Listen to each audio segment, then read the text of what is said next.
झालं होतं काय नेमकं गोंधळ काय नेमकं झालं होतं काय सगळा गोंधळ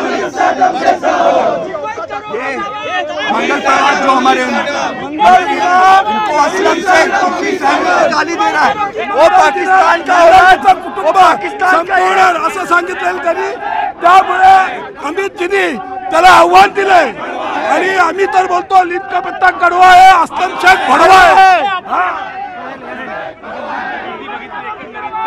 एक हा सगळा गोंधळ आहे तो अमित साटम यांचेच कार्यकर्ते मोठ्या संख्येने या ठिकाणी जमले होते। आत्ता पोलीस जे आहेत ते पूर्णपणे रस्ताही करण्याचं बघतायत। आपण परत एकदा प्रयत्न करूया। एकंदरीत बघितलं काय नेमकं झालं होतं काय नेमकं आव्हान होतं। असलम शेखनी ज्यावेळी आमचे मंत्री मंगल प्रभात लोढाजींना तुझं कुटुंब संपवणार अशी धमकी दिल्यानंतर अमितजींनी त्याला प्रतिक्रिया दिली, झोमला का? जर तू आमच्या मंत्र्यांतर बोलतो मग तुला बोलणार तू झोमला का?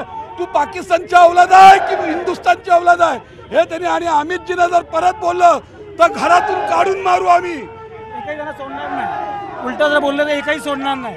हे हिंदुस्थान आहे, पाकिस्तान नाहीये। हिंदुस्थान आहे, पाकिस्तान आहे। भारत माता की जय श्रीराम। भाजपचे मंत्री आणि पालकमंत्री असणाऱ्या मंगल प्रभात लोढा यांचा आणि अमित साटम यांच्यासोबत हे संपूर्ण कार्यकर्ते आहेत जे मोठ्या संख्येनं इथे एकत्र आले होते।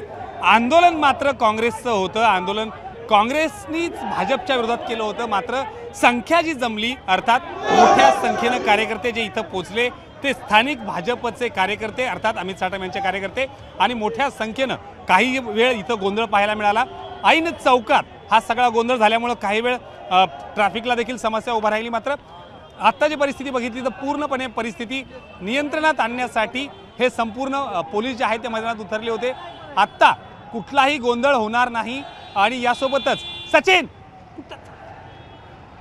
या सगळ्यासोबत बघितलं तर कोणताही कार्यकर्ता या ठिकाणी आता पोहोचणार नाही।